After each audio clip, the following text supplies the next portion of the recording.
اپنے والدین پر خرچ کرنے کا دل بھی چاہتا ہے اور شریعت ترغیب بھی دیتی ہے. اگر دل سلامت ہو تو خدا کی قسم والدین کی خدمت میں جو مزہ آتا ہے دنیا کے کسی کام میں اللہ نے وہ مزہ رکھا ہی نہیں ہے. یہ تو ہمارے دل خراب ہو گئے نا. بوڑھی ماں آپ کے گھر کے علاوہ کسی اور کے گھر میں رہ لے دوسرے بھائی کی کیسے برداشت ہوتا ہے بھائی؟ ماں ہے بھائی ہمارے گھر میں رہے گی. وہ میں نے بتایا تھا نا سعودی عرب میں جھگڑا ہو گیا تھا اس پہ. ماں بوڑھی ہو گئی, ایک بیٹا ادھر رہتا ہے, ایک دوسرا بیٹا ادھر رہتا ہے. ایک بیٹا کہہ رہا ہے بوڑھی ماں میرے ساتھ رہے گی, دوسرا بیٹا کہہ رہا ہے بوڑھی ماں. بھائی گھر میں اگر بوڑھا باپ نہ ہونا اور بوڑھی ماں نہ ہو, وہ گھر کم ہے ہوٹل زیادہ ہے. گھر بنتا کس سے ہے؟ ماں باپ سے. اگر گھر میں والدین نہیں ہیں تو وہ گھر گھر نہیں ہے. والدین وہ ذات ہوتے ہیں جو بھائی بہنوں کو جمع کر دیتے ہیں ایک جگہ. اگر والدین نہ ہوں تو بھائی بہنوں کا بھی رشتہ آہستہ آہستہ کمزور ہونا شروع ہو جاتا. تو اس لیے اللہ نے جن لوگوں کو والدین کی نعمت سے نوازا ہے نا, تو اس نعمت کی قدر کرو, اس نعمت کی قدر کرو. نبی صلی اللہ علیہ وسلم نے ارشاد فرمایا کہ اس شخص پر اللہ کی لعنت ہے جس کو بوڑھے والدین میں سے دونوں یا کوئی ایک ملا اور اس نے ان والدین کی خدمت کر کے جنت اپنے اوپر واجب نہ کر لی.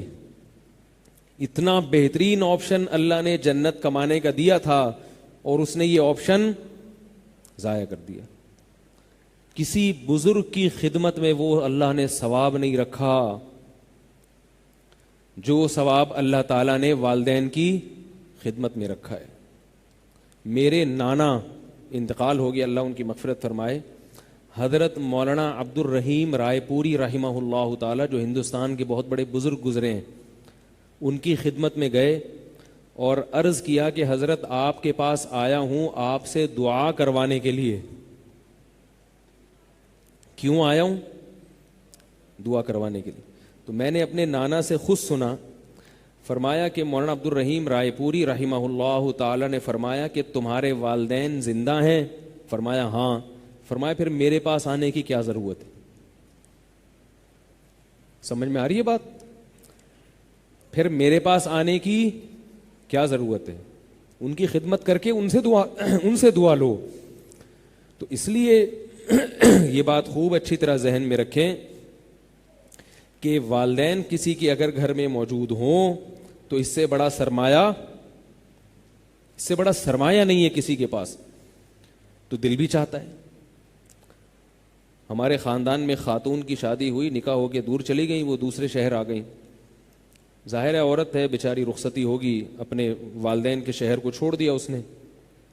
میری محرم رشتہ دار تھیں وہ, میں ان سے ملنے جایا کرتا تھا. تو وہ کہتی تھیں کہ مجھے شادی بھی اچھی جگہ ہوئی, ان کی بڑی خوش تھیں. وہ کہتی تھی مجھے صرف ایک تمنا ہے کہ کاش میری بوڑھی ماں اور باپ میرے ساتھ رہیں. عورت ہے, شوہر کے گھر میں عورت خوش ہوتی ہے نا زیادہ. کہہ رہی میں تو نہیں جا سکتی, میرے نکاح ہو گیا, ایک اللہ تعالیٰ کا نظام ہے, لیکن کاش میرے والدین, یعنی یہ سہولت اللہ نے بیٹوں کو دی ہے, بیٹیوں کو نہیں دی. اس پہ افسوس کرتی تھی وہ, کاش میرے والدین میرے ساتھ رہیں اور میں ان کی خدمت کروں. تو اس لیے اگر دل زندہ ہو اور دل سلامت ہو تو انسان کی خواہش کیا ہوتی ہے؟ بولو نا بھائی. اور عجیب اللہ نے والدین کا رشتہ ایسا بنایا ہے, جتنے زیادہ بوڑھے ہوں گے اتنے ہی اچھے لگتے ہیں. عجیب بات, جتنا زیادہ بڑھاپا آئے گا نا والدین میں اتنے ہی زیادہ اچھے لگیں گے, اتنا ہی پیار آنا شروع ہو جاتا ہے.